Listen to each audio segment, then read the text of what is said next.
Happy Sunday, apprentices. So do you know where you were at 52 weeks ago? I do. I was staring at ugly Matt's face in the basement of my old house. That's what's next on today's show.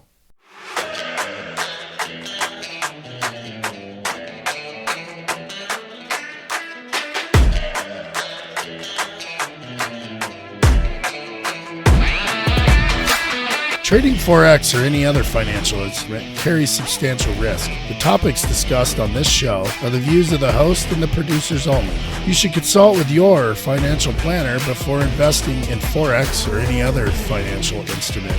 Don't be a dumbass.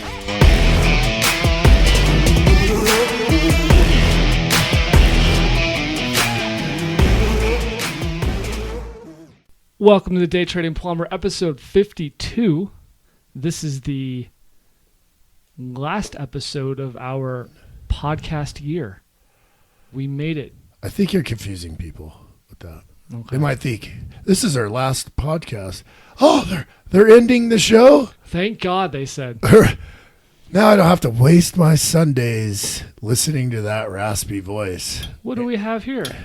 So I got a nice bottle of scotch, some Johnny Walker Black label, just because I know you would enjoy it. Does scotch have an E after the K and before the Y? Walker does. No, I don't. I don't get your whole whiskey with an E and Y, and I get it because spell check brings up both. That's how I live my life, Matt. Is spell check brought up both? Now what do I do? Thank you, sir. Let's give it some aroma. This day's been coming. I wanted to make this show a little special because when we started out, the idea of doing a podcast, remember we did some homework, and you're like, well, the average podcast out there hasn't been updated in years, and they get to like episode 13 and they die. Episode 7. 7 it was. So like when we got to 7, we're like, hey, we're not part of the people that die. Are we really doing this was the question. Yeah, are we really doing this? And I remember fumbling around with recording software, this 9-channel mixer that we got off Podcaster's podcast, website. Dave Jackson is a podcasting legend. He's actually in the podcasting Hall of Fame. Remember, we actually got on a show, and he was like, a day trading plumber. That sounds interesting. It was just little wins along the way. But remember when we got our first 100 download day? It was like, oh my God, 100 people are listening to our dumbasses. And then 1,000, then 10,000. And it was like, man, we actually really have. And then it became work. A lot of people don't understand. It's a whole thing. Yeah, it sounds fun. It's just like anything else you do, right? Like we talk about all the time on the show. I want to be a full-time trader because you get to just work in your jammies. You get to, like, for instance, in our AMA tonight, this new strategy that I've been flirting with. And, it's morphed many times in the last 4 weeks, like most strategies do. Right, from Rinko charts to Rinko charts are too delayed to crossover to breakout to momentum, and it's been frustrating. I will tell you, live trading, because you just got all these breaking those old habits, those reversals off pivot points I've been doing for years. In the AMA tonight, from 4:30 a.m. to 9 a.m. on July 31st on one pair, we were able to make $11,000. USD JPY. Right, USD JPY. And this is the weekly trading. And it really wasn't that complicated of structure type trading. And, with that kind of potential out there, people just gravitate to trading and they think they could do that every day, day in and day out, and it sucks them right in. And then you got, J Flex freestyle, Forex lifestyle guys on Instagram with gold plated Bentleys and piles of cash. And they get this persona like, hey, I could be a trader tomorrow. And that's me in a year. And like we say all the time, like, do you think you could be a pilot? Like the world's best pilot in a week? No. Episode 15.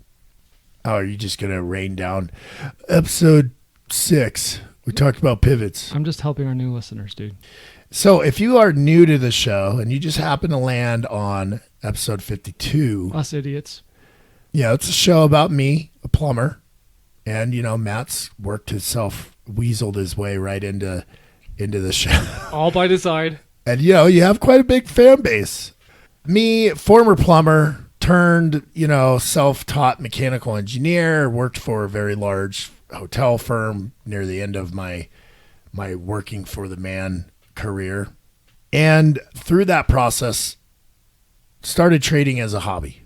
I had a massively huge, lucky equities trade in 2008. A lot like all these Robin Hood heroes right now, thinking they got their $1,200 stimulus check in March, bought airline stocks, and now they're the world's best trader because everything's gone nothing but up. Especially if you got into Tesla this last year, you're thinking you're the world's best trader because what a rocket ship. I mean, just call that stock SpaceX it's going to Mars. But just like young kids now, I was fairly young in 2008 and, I had a little risk capital and I bought Ford stock at the bottom. And 2 years later, it had returned, not quite as fast as the people from March till August, but I made a considerable amount of money, and then it intrigued me to look deeper. Well, I started trading Forex because the markets are open 24 hours a day, and little did I know then, yes, they're open 24 hours a day, but there's hot times to trade, and there's definite times not to trade. And just Murphy's Law, usually that's when you have time to trade, is when you shouldn't be trading, right? Like the close session. That's right when I was getting off work. You talked about last week how there's this pressure. The kids are finally asleep, and now you have the time, and you sit down. And you've got to place trade. Got to place a trade. Right. Everyone that gets into trading, we've discussed this all the time. Everything else you do in life, when you get behind, the answer is to work harder, work yourself out of that hole. Trading, that is just going to get you in trouble.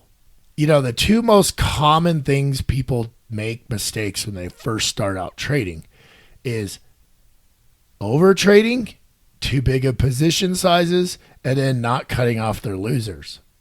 Now, if we talk about the progression of Clayton the trader, in the beginning, I completely wrote off EAs or automated robots or AI. That term AI has become very popular since after I started trading. I looked the other way because in the beginning, I was just like a lot of people that reach out to us. I want to turn $1,000 into $1 million so I could quit my job. I was trying to do that discretionarily and way too early in my career, putting way too big of positions. I can see the potential. It was just like, okay, now I got to get better. Saw decent results. I started trading live accounts and I was going up and then back down. And then I told myself, I really got to get consistent. And I've had identified a lot of my faults or my, failures in the beginning were mostly because I did not like to follow rules. If I had a rule-based system, I would get in too early. I'd close my trades too early. When I was right, I would set too tight a stop. All the mistakes every trader does. That's when I really started looking at EAs because the decision making is handled by the robot. the entries, the exits, if you program it far enough, the take profits, the stop losses, all of those things. If it's a fully all in EA, there's different levels. There's EAs that just get you in the trade and then you got to manage it. Then there's EAs that just send you a signal. Hey, you might want to take this trade. Then there's EAs that will just manage the trade after you open it. So there's all kinds of things you could do. Well, I really took to it because I had identified all of the things I needed to work on, and EA can solve. And it could scan the charts while I was at work and while I was sleeping. So I stumbled across, a few EAs that kind of fit my style. And off I went. And, 7 years ago, went fully automated and just made 1% a week pretty consistently for those 7 years. So that's kind of the recap of how I got to podcast episode 1. And then when I, became a full-time trader, I started AllenFX, thought it'd be a great idea to start just letting people copy my trades. And what a slew of technical issues on top of the stress of, 100 plus friends and family copy my trades. And, when times are good, awesome, I'm doing my job. But when we got into heavy drawdown, which was on the top end of the normal for me, the stress of those people just got projected onto me. And then I started making mistakes. That's what happens as a trader. Just look at like this week, trying out a new strategy. I'm getting closer and closer to some really highly probable defined rules of it. But then I was up 5% in a day and I gave it all back the next day. And today I made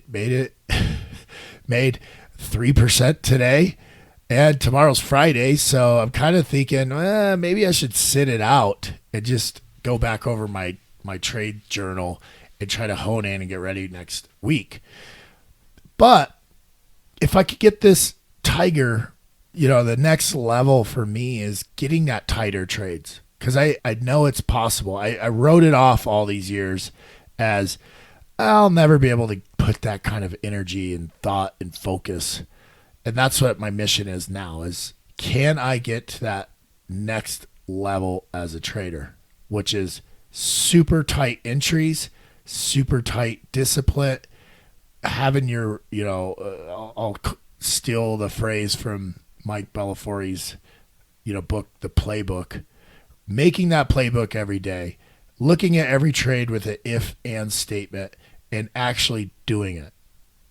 Which a lot of people leave that part out, right? They think getting to all of these certain levels is the trick, but actually following through on your plan, making smart adjustments is the key. It is a trading show. Matt and I love doing it. It's been a labor of love. I think we're going to change a few things up. We're going to try to get different segments put in. I know Matt and I are really trying to branch out and get on some other people's shows and do some collaboration with not necessarily those. I don't want to put anyone's podcast down, but I want to stay away from the dry, boring trading podcasts. The ones where people listen to and they don't have no idea what they're talking about and it's monotone. I really want to get involved on other people's podcasts that maybe not even about trading. Maybe they're about trades. Maybe they're about dads. Maybe they're about anything. Because, I think our audience are people that have been scared to get into trading because it's an overwhelming industry. But when they find a dyslexic plumber like myself who's making it, I'm not going to say I'm the world's best trader and I know everything about it. I learn more every day, but I do make a living from doing it. And, it's not like I don't have a car and live in a gutter and I, can make enough to buy Burger King today. I make a decent living and I have a decent life and I've put plenty of capital away when the times were good. And, it's a fun way to live, but I'm not going to cut it short. It is a job. If you don't respect these markets and give it the respect it deserves, like all these kids right now that are just buying Tesla at 2,000 thinking it can never come down, it's gonna smack you right in the face. And just when you took the $3,000 you could lose and you turned it into 5 or 6 on Robinhood, which the charts on there are just horrible. No one could possibly do any kind of technical analysis on there. Hopefully they're using TradingView or something. The kid I talked to yesterday, it turned 50 into 500 in March to now. I'm like, can you repeat what you done? Was it a rule base that you can repeat? Did you target a certain support level? And when it got there, you smacked that buy button, went through the bubble of stress, and then target where you're going to get out? Well, no, I just heard it on Squawk Box, so then I just bought it and then looked at it a week later. And I'm like, well, dude, that's not a repeatable strategy. And, trading, if you don't give these markets the respect they demand, they'll give you easy money just long enough for you. Everyone that's dumping money in their Robinhood account, and then they're having that conversation with their wife. Look how good I've done in the last. Let's put the $20,000 in our savings in there. That's right when it whacks you. So, if you're listening to this show and you've done well, good for you. But ask yourself, is it repeatable? Or did you just buy frickin' Frontier Airlines when it was at the lowest it's ever been, and now it's back to, you bought it at $3 and it's back to 20, and I don't know, Matt. I don't have the chart in front of me. Matt's giving me a look like, dude, you can't just throw out prices. Who knows if Frontier's even a... Well, I think Independent bought Frontier Airlines. Well, yeah, the airline went to crap. I won't fly Frontier anymore, by the way. Man, that's pretty good. It's Johnny Walker Black, bud. That just made the hair on my back of my neck stand up.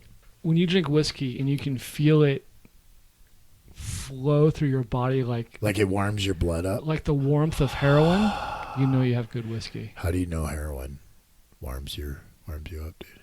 I've seen Basketball Diaries. Oh, yeah, that's a good movie. I haven't seen that. I haven't, need to go back to that one. I don't want to crap on people who've done very well, but I am noticing a flood of people, retail traders. It's a perfect recipe. What's a retail trader? Retail trader is like you and I. We open a small broker account. We don't work for a firm. You generally have, small accounts, and the markets kind of just write us off as stupid money. What's a small account? 500K? Yeah, I'd say below 500K. You're nobody. You're not going to move the markets. In Forex, you can't move the markets unless you're pulling like 100 million. 100 minimum. million. That's been our benchmark. 100 million. Yeah, $100 million position, they might know who you are. And that's when you become the margin, right? Well, that's when some of the brokers that allow us, they're not going to take that. They are definitely not taking the opposite. They're passing that on to their prime broker, and they might even ring up the channel. Hey, someone just put $100 million buy on British pound US dollar. Let's pay attention. Wait, let's talk about that. I'm curious now. If I have a $500 million book and I decide maybe I had a solid shot of mescaline, which is the only way to fly. Mescaline? And I decide I'm going to put in a $100 million trade, USD. In that workflow, is there a check? What happens when the market, what happens when my broker sees that? Well, they're going to see that order flow. Okay. that sizable one, their checks and balances, it may not work like we're used to, where you hit buy and it just fills. I mean, that kind of sizable one, maybe in Forex. It's going to choke me, right? It's going to say, no, you can do only 40 million. Well, think about the equities. Some of our listeners may or may not know.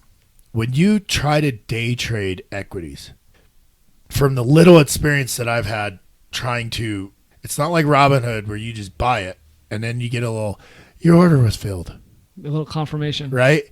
If you look at the tape when you're trying to day trade a stock, there's bid and ask price all the time. It's moving up, it's moving down. Just like in Forex, you have that spread. Well, in equities, between the bid and ask, people could put orders in looking to get filled.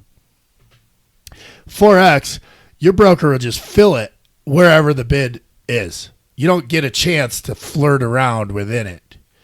So that sizable account, the algorithms at the brokers, these people have endless resources and the smartest computers. It's going to ring someone, right? And it's going to instantly go, don't fill it, because it's constantly measuring their risk and how much cash flow. But at the end of the day, these prime brokers that are backing these retail brokers, and quite honestly, if you have a $500 million bank, you're probably not messing around with Oanda. You're probably at the prime broker. And you have a guy in a suit that takes you golfing and crap all the time if you're a big time trader. Caviar? I don't know. Does anyone eat caviar anymore? Are you kidding? It's gross. You're out of your mind. Escargot, dude. Just full disclosure. I'm theorizing. I've never worked in these places. I've never, schmoozed. I don't get invited to Manhattan and smooze with these people. Where is that? Manhattan. Is that with a D or an Ed? Mad? Mad Hat. You know what I'm talking about. I think that's Mad Hatter from Alice. The Mad Hatter. From Alice in Wonderland. Now, I will tell you, in the equities world, see how I'm just moving on because who cares? In the equities world, you put on that sizable position, 100 million. That's the challenge these hedge funds, when you get so big, you can't move that money fast. You will cause a shockwave. Same thing kind of happens with Forex. They kind of phase their trades out. That's why the markets kind of move in waves, right? Forex markets kind of move in waves. They don't want to shock the system, even though it's, upwards of $14 trillion being traded every day. But these institutional traders, like we've talked about on this show, they get their order. Banker has to do business with another bank. They send it down to their trading floor and they go, hey, we got to move, 500 million today out of British pound into dollars. Get us our best price. So it's not like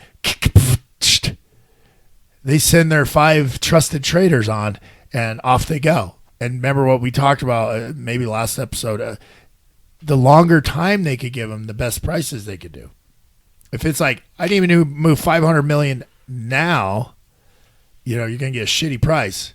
Whatever person taking that trade is going to give you a bad spread, and all of us retail traders are going to see the biggest bullish or bearish candle you've ever seen, possibly a flash crash. If the bank has to move $100 million USD, they need to move it from CAD, from Canadian dollar. Are they going to say you like that, don't you? Woo! My nipples got Too bad hard. I can't put hair on your head. I wish it could. I could use a little hair on my chest. Does the prime broker cut it up? Will it do 40 million because that's the sizable because that's what they can handle? How does that work? Or will all 100 million move I've never at once? traded 100 million at once. Might not. I mean, that's 100 lots. Right. What I'm saying is it seems to me that if they were given 4 weeks, ample time to move it, because of limits, because of restrictions, that maybe they do a 40-40-20. Yeah, I mean, Okay. I know. I think 100 lots is the cutoff on one trade. That's interesting. Because I've played around with $5 million accounts. How'd that work out? And I was like, I'm putting in 100 lots. You try to put in 101 micro lot, and it's like you got to put in 2 orders.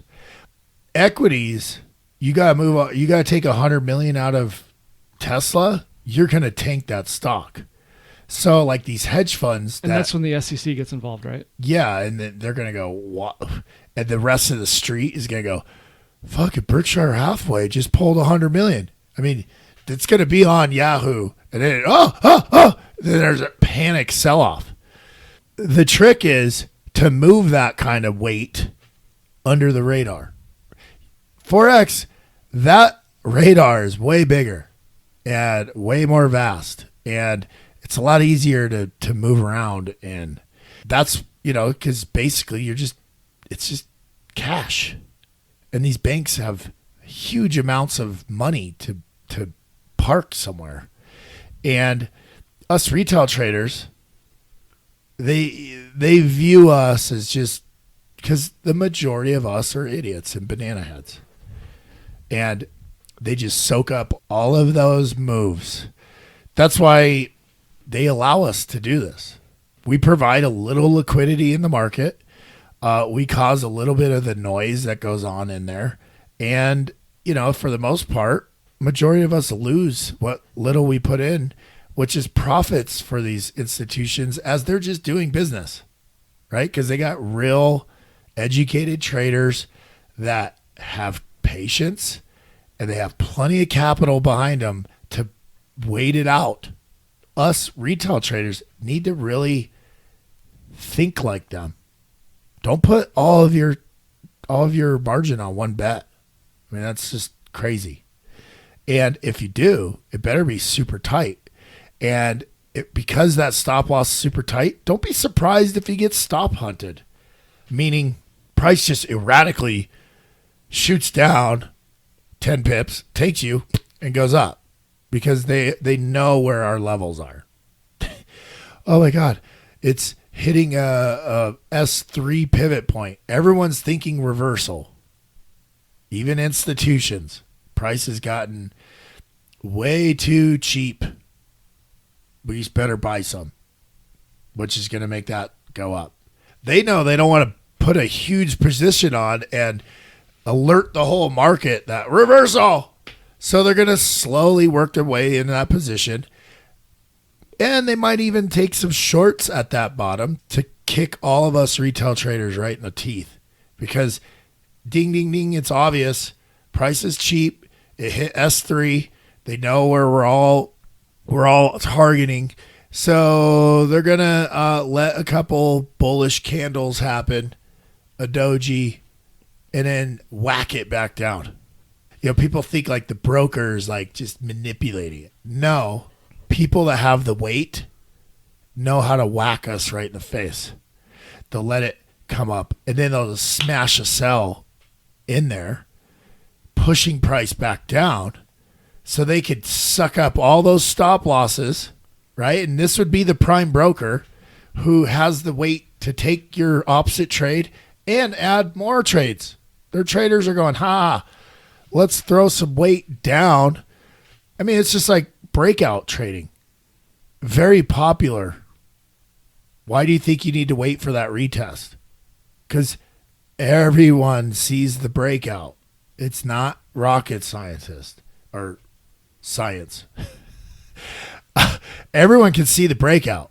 And if you're not patient and you're not disciplined, I'm going to miss out. So you jump in it.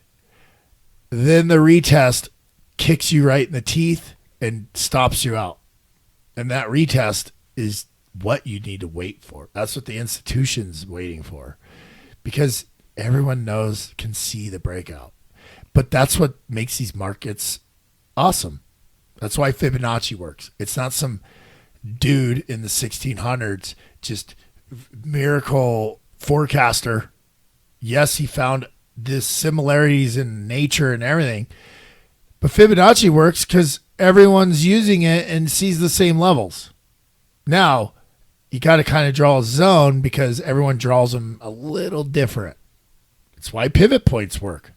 It's a mathematical line that majority of traders use. Institutions use them because what's oversold, what's cheap, and what's too expensive. It really does boil down to that simple. Is price look cheap to the historical prices? If it looks cheap, people are going to be buying it. You just got to pick the right time they're going to buy it. If it looks cheap and it looks too obvious cheap, it's probably going to spike down a little bit more.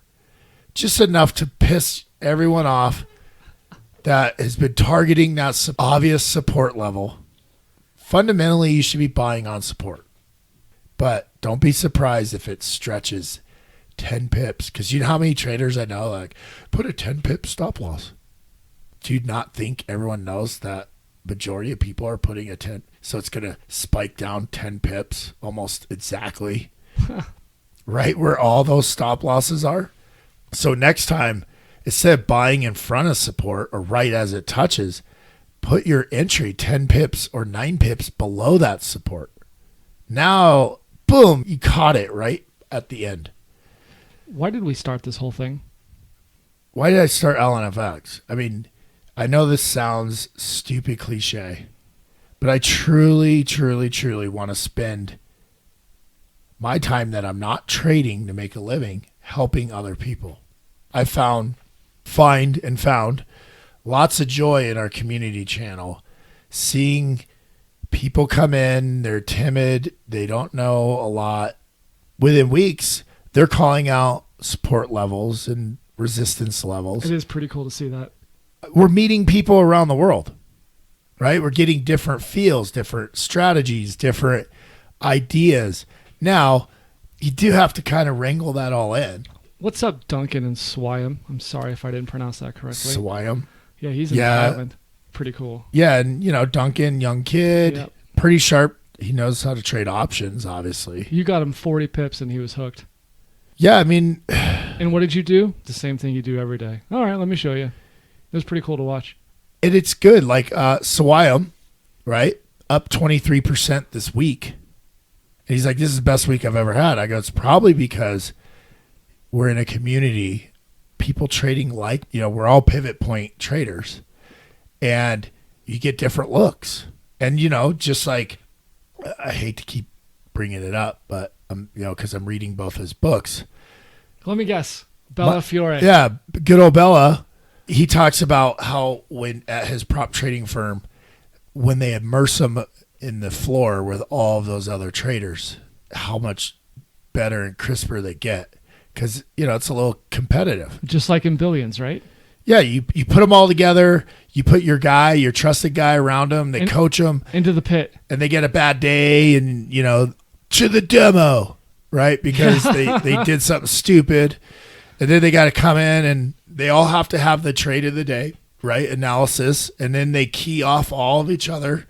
And then Mike and Steve throw out their trades in play and the key levels. That's all we're doing in that community channel. And, it's getting better and tighter and better each day. It's pushing me to be better. That's why I started this. Because I want to help Jesse out there who's pulling PEX pipe through studs, who might have $3,000, but he doesn't trust Chad at Charles Schwab, nor will he ever walk through those front doors of their shiny office. Everyone's in suits and ties. No one pays him attention because he comes in with flux on his hands. Carhartts. And looks like he's been beat up, right? And he comes in with his $3,000. And Charles Schwab, all right, talk to the new guy who's trying to build his book. Because we all know how that business works. It's like a glorified MLM. Are we moving on to the beer? Yeah, let's go beer. Look at you dropping an MLM, bud. Yeah, I mean, it's sad, right? Or you gotta go sell term life insurance for a couple years before we let you into the securities department, and then you still never. You know how many people I know, because they call me all the time, They find me on LinkedIn. They see I'm a trader. They assume I have lots of risk capital, and they want me to deposit all my money into their money management. Dude, it's fine. I'll find it later. You're just annoying me looking for it. Where'd the washer go? Oh, my God. It's amazing to me how much these finance graduates. I was a finance graduate. They work for Charles Schwab for years. I don't know if I should say Charles Schwab, but whatever. They have no idea how to trade. They think they know. You know, they hear, but it's funny because the dudes that know how to trade are trading. They're on a trading floor somewhere in the Charles Schwab building, but these guys don't have access to it, or they've been walked through it, and they are just overwhelmed with the energy, the focus, guys are calling out numbers. Fucking support. The testosterone. Right. And then they're just like, man, I want to be in there. But they just don't have what it takes to let go of that security. Because you know what it's like? I mean, do you know what it's like to take $50,000 cash, put it in a trading account, and it's all on you? There's no one to blame. It's a lot like wrestling. That's why I love it, because I was a wrestler. And like we said before, they tried to make wrestling a team sport in high school. Like, oh my God, the Tigers beat the Warriors by 9 points in the team. No fucking wrestler thinks it's a team sport. It's not. It's you. How hard did you practice? How's your conditioning? Did you make weight? Did you work on all of your flaws? If I gas out in second period, I better get my shit together and be ready. And you go out there, it's you and that opponent. We've all watched a UFC fight. There's no one else in that ring. It's you and your technique and against that opponent. And trading scares so many people off because we're losing. The more and more I watch as generations go by, we're losing that as, we're not glorifying people that do that anymore. Do you think that we've taken out the glory of competition? Well, we always wondered what would happen when the participation trophy generation becomes adults. We're seeing it. We're throwing fits because we didn't get what we want. And that's probably as far as we want to go down the political road. What's unfortunate about that is you see it in the workplace. You don't even need a social media feed. You see it in the workplace. You can tell the kids out of college who have had their asses kicked and we're told, you better go mow the lawn or you're not going to eat today. You can tell those kids right away. And by right away, I mean 7 minutes after meeting them. And you're going to spend a lot of time on that kid. Why? Because you were told the same thing. I don't care how hot it is. You better get out there and edge that damn lawn, son. It makes no difference to me what you feel. Right. Nobody cares what you feel. I think that because we got away from that, we're seeing the consequences of being comfortable for way too long. Well, now jobs like being a trader, being a plumber, being an electrician, being anything where it's you and that challenge that has to get done. Trading is you. And you know how many people just want to trade other people's money? Right. You don't get to trade other people's money until you've done it. I can imagine the world of trading turning into, well, you have to hire me because I look a certain way. Or you have to give me more room or space to learn how to trade. This is why I love the markets. It doesn't give a shit how educated you are. I mean, there's no way I can make what I make struggling to spell simple words and put sentences together. And pronounce them. I mean, I struggled at my corporate job. Luckily, I had two great admin that proofread everything that went out of my office, and they were amazing.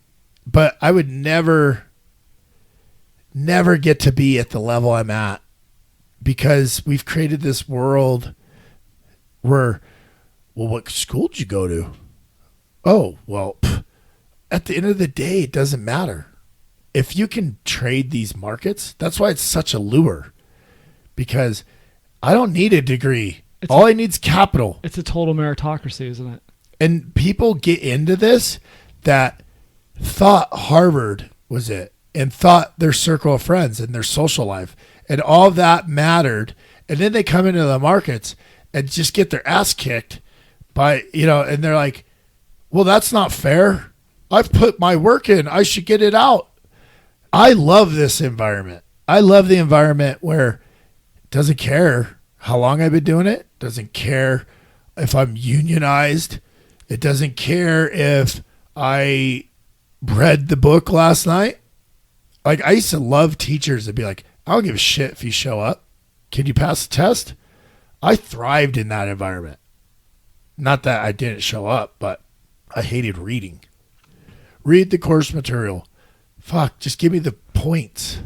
Right? Like, I saw this app today that takes books and just gives it to you in like 5 minutes. Is that Blinkist? Yeah. It's like the hottest app right now. Really? I subscribed to it for a year. Did you like it? I mean, did you absorb the whole book? Because I kind of want to read a book and then do that and go, oh, well, it missed these points. I did. I think I'd prefer the whole book listening to it. I think because you can read it or you can listen to it. The point we were just making, when I was growing up, every teacher basically, you're going to struggle in life and because you need to get this. You better mow the lawn. I don't care how hot it is. What are you, stupid? You can't read? What are you got to get this. Otherwise, you're just going to amount to nothing.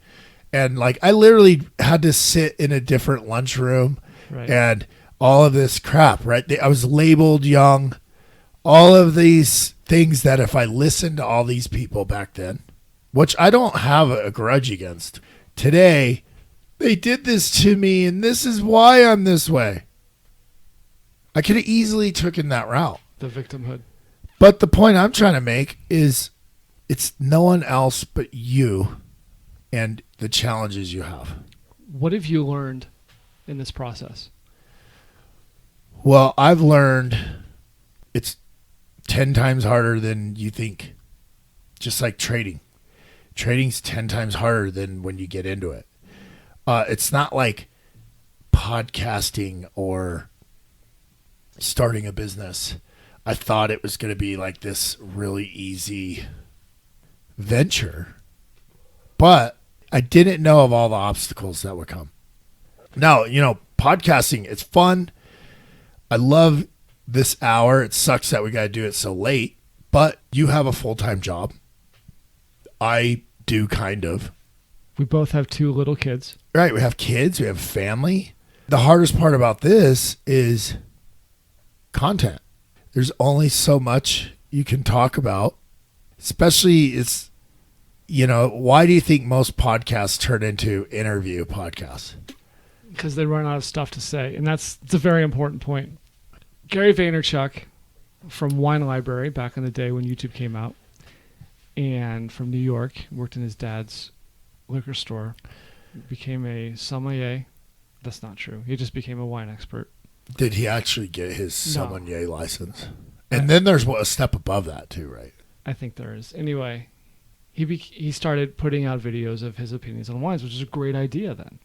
The problem is, part of his message is that you should tell your story.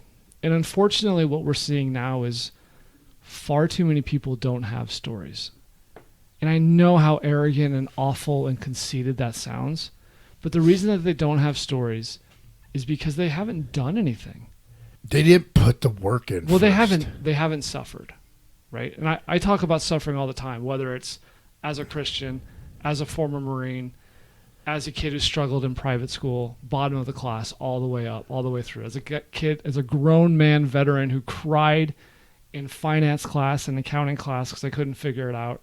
I'm grateful for those years. And the problem is that we become so comfortable that we don't have stories because we haven't overcome anything, because we haven't suffered. We haven't gone out on that mat and got our ass kicked. Correct. Over and over and over. Right. And figured out how to not get our ass kicked once in a while. It's too easy now to go out. People go, take a chance. And they get their ass kicked. And then their support system goes, oh, well, that wasn't fair. He put his hand around. There's always an excuse for someone else to blame now. Something else I've learned is context. I know that I've said that I've been the dumbest, and it's true. I was the smallest growing up. I was the bottom of the class. In context, I'll never forget Mad Men. Do you remember the show Mad Men? Did you ever watch that? Yeah, I saw a few episodes. I never got into it. John Hamm was a great talent. Anyway, he played Don Draper. Right. He took a flight with an account executive who also worked at his firm to northern New York to pitch a small independent airline. And this would have been in the 60s. That's, it's a timepiece. They're up there in this little Cessna or whatever it was. And the pilot looks at Draper, and Draper's just reading a book. And the pilot says, who's the account executive, also a pilot, says, have you thought about what you're going to say? And I'm paraphrasing here. And Draper says, I don't need to. You're the one who flew us there. So they're going to a small airline. The airline doesn't want to talk to some stuffy Manhattan executive. Manhattan. Right. Obviously, they're just going to talk to the pilot. And all Draper's going to do is make sure that the deal's done, the contract's right. done. So that's context. And I'll never forget that lesson. Here, nobody gives a shit about the administrator or the producer. I'm not used to not being the guy. In this context, there's nothing I'm going to talk about that's nearly as interesting as plumbing, wrestling, and trading. Because like Ty Lopez said, somebody told him, you make $1 million and people want to hear what you have to say. I never forgot that. And Ty Lopez is the guy who got called out for that ridiculous flex video of him in his garage. And then he pulls out a book and he reads a highlighted part. You know what I'm talking about. You've seen it. Right. That's Ty Lopez. Did he just buy like linens and things and a bunch of stuff? Oh, I didn't know that. Because now he has an investment. Right. He's a whole thing now. I learned part of that. You can be the guy, but not everywhere all the time. Another example of that is, sure, President Obama was the guy in Chicago, and he was a community organizer. But he's not going to be the guy at the fucking hockey rink. I'll tell you that right now. He's going to get smoked. Everyone's going to tell him to shut the hell up and get on the bench. So context. The last year, I've really understood context. And I mentioned hockey because I watched a great documentary on Netflix called Ice Guardians, which is about the enforcer role in the NHL. My guys. Those are my guys. Scott Parker is a Colorado legend. The sheriff. Big dude. Bigger than you. And in fact, he's here in Castle Rock with the barbershop, as I recall. Anyway, one of the psychologists... Really? I should go get my hair cut. Yeah. At least that's what it was 10 years ago. I don't know what he's doing now. But there was a psychologist in this... Peter Fiore? Peter Forsberg? No. Who's the big African-American Avalanche player who just went out and just beat the shit out of people? I met him at a few parties. I can't believe I can't remember his name. Yeah, he was a badass. Anyway, the psychologist was part of explaining the need for an enforcer and how, when left alone, players and civilians, I added that part, they govern themselves. And you can't take fighting out of hockey because then guys start getting away with cheap shots because they know that instead of having their face pounded in, they're just going to get 2 minutes or an ejection. Right. Which is not the same. It's kind of like in basketball where it's like, I'll take the foul. Right. Which is not the same as getting physically hurt. As long as there's that threat there, that threat of losing all of your capital, right, of getting margin called, as long as there's that threat there, you're much more cautious. And you're much more respectful of the game, whether it's the hockey game or the trading game. He said, there was a study at the University of Chicago on group evolution. And in the evolution of a group, you usually have a leader, an enforcer, a joker, and a nerd. Did you know that? It makes sense, doesn't it? Well, I remember, and I don't know why I remember this, but I remember in school us studying like the typical addiction family or family, and it's like you have the overachiever, you have the class clown, these roles everyone plays when there's trauma or some sort of, workaround within a family unit. what you're saying with hockey. You got the joker, the enforcer. You know, when people are left to deal with a problem, like win the game or deal with someone who has an addiction problem in their family, right? One of the siblings will be an overachiever trying to make ease the parents who are dealing with this. And then you have the class clown. I kind of fit that role. Not that I've had a traumatizing life, but I deal with conflict with comedy, right? Like when we're in a very uncomfortable situation, I'm like, look at the big brains on Brad over there. That's how I deal with conflict. Is how do I get people the tension to lower and take a big breath. He went on to say, no matter where they looked at society, this is the study at the University of Chicago, no matter what kinds of groups they looked at, they found this basic structure. So they tried this experiment. They took just the alpha leaders and put them in a group.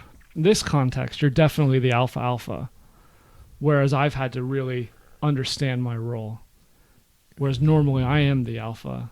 I'm a little guy, but normally I am that. In this context, I'm not. And at work, I'm not all the time. So I've really understood that. And at home, you're not. They took just the alpha leaders and put them in a group to see how a group that is all leaders would formulate itself. What happened? One became the leader, one the enforcer, one the joker, and one the nerd. Every group they studied had that breakdown. You're definitely the nerd. Yes. Well, would you agree you're the nerd? I would agree that I have no sense of humor. And, you have a sense of humor, but you're intelligent. You're witty, funny. I mean, the nerd's I've been the nerd. Like when I'm around, let's just say, when you throw me in a pile of a bunch of plumbers, I get labeled the intelligent, if no one knows what I'm talking about, nerd, right? But still the comedic leader, because I just have that, I don't know, I take charge pretty quick, just in the fact that, hey, I've been here, I know what I'm doing, but I'm always cautious to be like, what do you think, right? And then people go, well, that was a pretty good idea, let's run with it.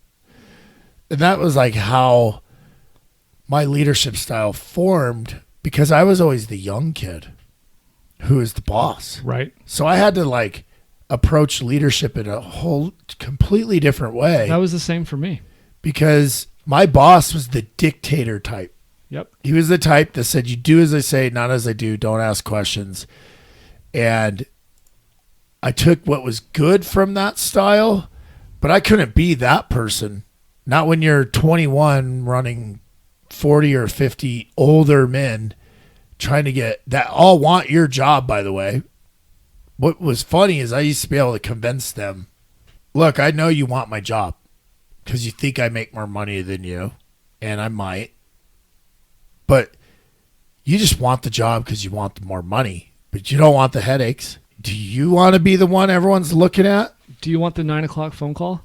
Right. Do you want to be the one that gets yelled at when you didn't connect the storm drain and flooded the whole building? I'm surprised you didn't mention this. Hit it, Matt. Those are the things we got to recognize as traders and nip it in the butt early. Yeah. Just like... Wait, nip it in the what? The butt. No. It's nip it in the bud. Nip it in the bud? Yes, dude. It's a dog biting a guy's butt. What episode was that? Nip it in the bud. 17. Nip it in the bud. Let's just let that percolate. Hang on. Shut up, you're talking. Is it really nip it in the bud? Yes. Why dude. What's a bud? Nip a bud of weed or what? It comes from stems of flowers. So see, you're the nerd. When you bud a flower, you gotta cut the stem Shake your off, beard, nip listen. it. It's gone, bud. I want some more whiskey. All of us white trash people, at least maybe I've heard it wrong. Nip it in the butt. I had to look it up to figure out how. I had to look it up to figure out how to explain it to somebody like you. Okay. Okay. Let's hear it. Nip it in the bud refers to pruning a flower at the budding stage. It's pretty good whiskey. Comparable to heartburn suppression. Why are we You listening want to stop ourselves? before it starts to escalate? Because I want to know that you learned it. Well, if any I of you still out say there nip have it in the been butt, saying dude. nip it in the butt, but it does As reference opposed my to mind bud. to like, oh, maybe I should say nip it in the bud. I'm surprised you didn't learn this too. Hit it, Matt. Hit it, Matt. You need to side on the air of caution every time. Not. Do you want to err on the side of caution? Did I say that wrong? Is this roast Clayton's fumbles hour or what? I learned that fiending is a very powerful word. Fiending. Hit it, Matt. I'm fiending for some whiskey. I never said fiending. He said fiending. We had a Fiending. whole argument about it in episode 6. Fiending. It's fiending. Fiending. Like, Fiending. I bet you. I think you do that just to get to me. I bet you. It's working. More and more people would rather say fiending than fiending. Look, man, I don't make the rules. I create the language. All right. Fuck. Us fiending versus fiending. I also learned that two guys can grow up, rather age, because I don't know that we've grown up about 40 miles apart, really, and have completely different life experiences and have very similar views to life when they become adults. Yeah. And I wish more people would hear what I just said. It's just gotten so bad where I grew up. If someone disagreed with you, When did we stop listening? When did that happen? And I know I just cut you off saying when did we stop listening?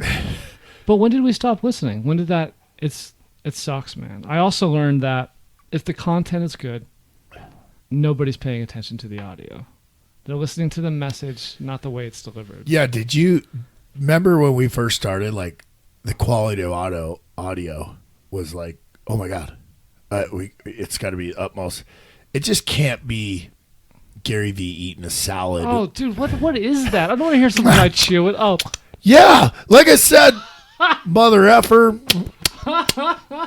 And we went through the Zoom thing, Yeah. and the audio was horrible after we moved.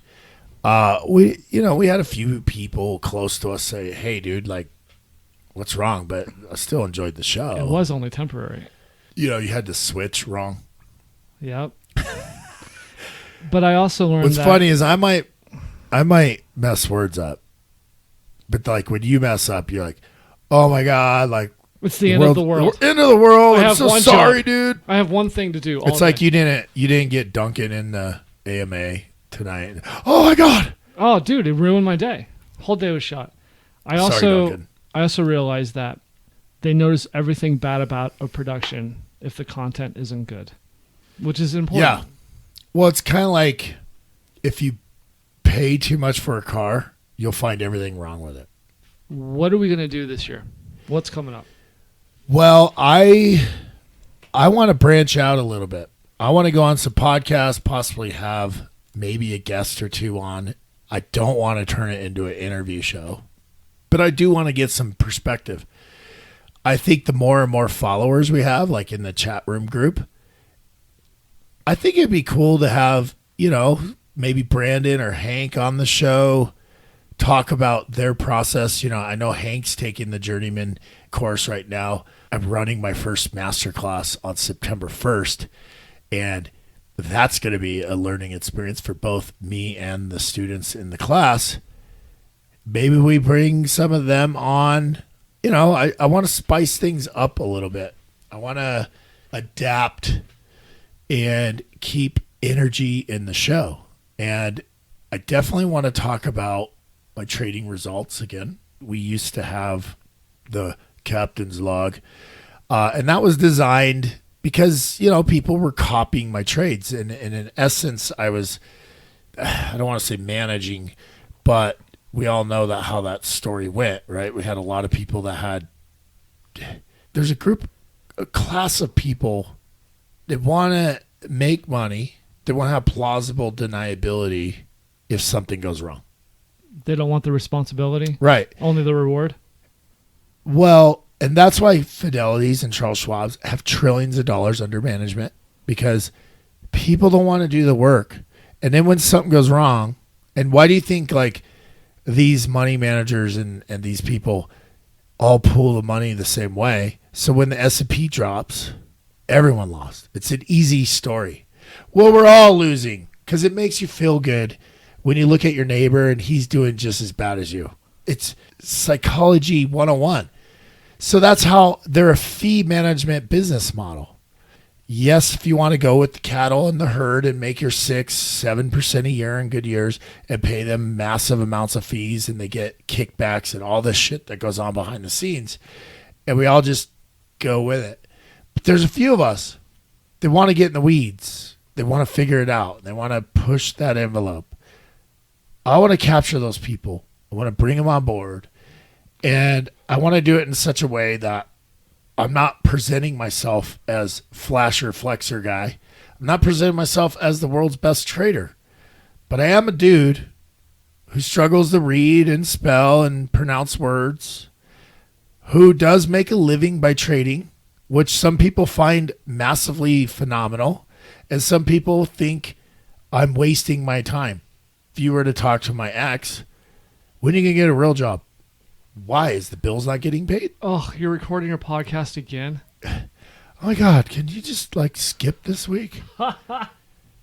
And I don't want to be negative, but we all go through things in life, right? Like I'm knee deep in a separation divorce and my assets are tied up.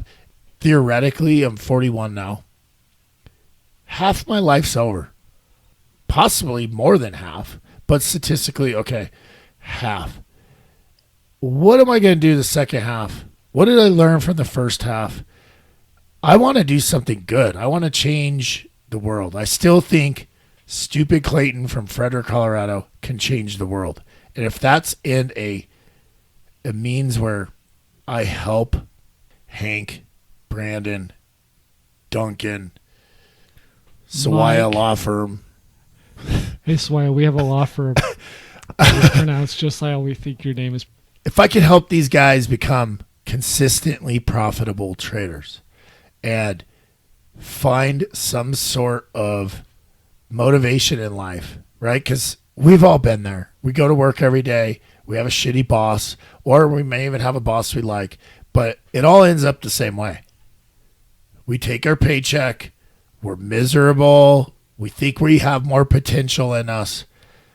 But what we're all really after, back to circle to this, the biggest point, is we want the glory when we do the work. We want to be able to wake up every day and feel like I'm getting better. I'm achieving things. What scares so many people away from trading is, yes, you have to take risks. Yes, there's no guarantees. Yes, there's no boundaries to where price can go on that chart. Yes, there's no boundaries of how much money you can make. But so many people just look at that one thing. I can make endless amount of money. And it's relatively physically easy. And I could get lucky and make it. Yeah, but if you don't respect these markets the way they demand respect, you put the work in, they will teach you, right? And you don't get to go to HR and go, he yelled at me unfairly. The markets yelled at me today and took my money. We got a review on Apple Podcasts from April. Which, if you listen to this, we'd love your guys' reviews. Only if they're good, though. Apparently, it helps with Apple finding us. Or putting us on the list. A rating and a review is pretty cool to get. That's great feedback. This is from Jay Bergen 3. What's up, dude? Jay Bergen 3. With a lot of BS being sold on how to day trade, Clayton and Matt have really created a unique and unbiased view of the markets. Their wit and humor help keep you engaged. Wow, I appreciate that. The breakdown of why the market moves is priceless. With the whole world having to adjust on the fly due to global pandemic, now is the time to learn some recession-proof skills. Can't wait for the course. Oh, and don't charge. Oh, and don't change. Don't ever change. Did you just not read? Right? Yeah, I missed the end with R.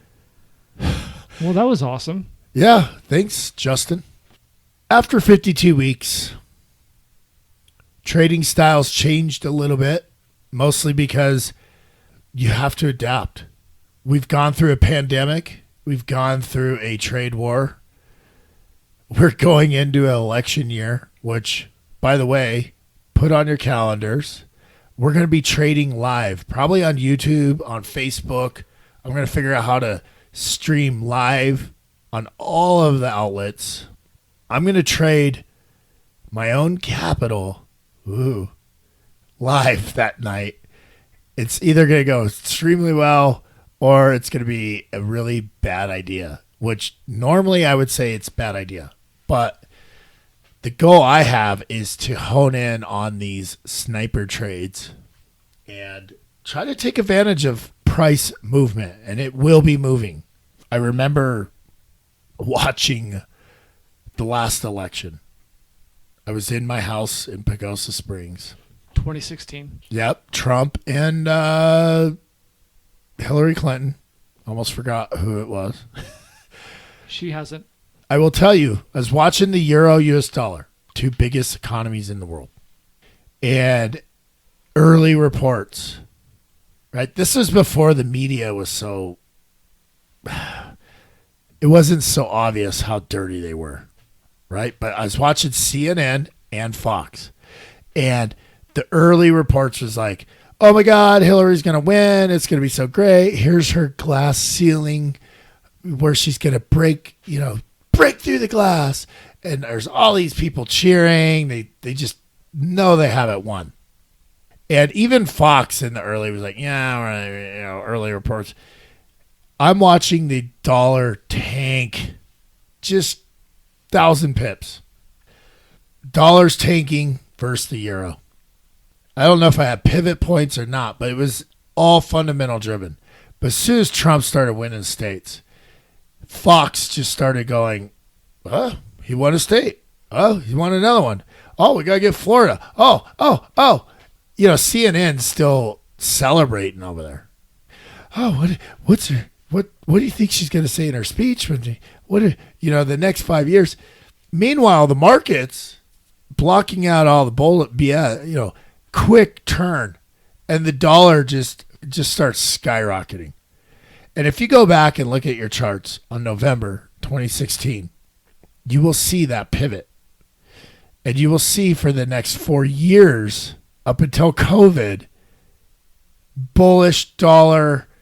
If you could go back, if we were Elon Musk and we could go back, and you would have put every dollar you've ever had, bought the US dollar on that night. As a position, you'd be retired today. I mean, it was phenomenal. And I remember I was trading a demo account then. I had a real one and I had a demo. So I just remember I'm going to plant a seed. And I didn't hold that trade, but I think I remember making, 900 pips. And then thinking to myself, man, I could have shorted it, made 900 and made one night.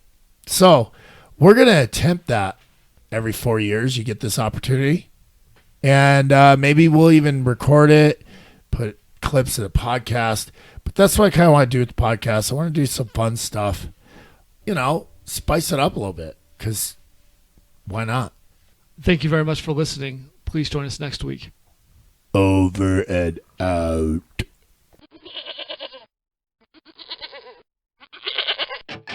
If you'd like to learn more about Clayton signals, please visit www.AllenFX.com.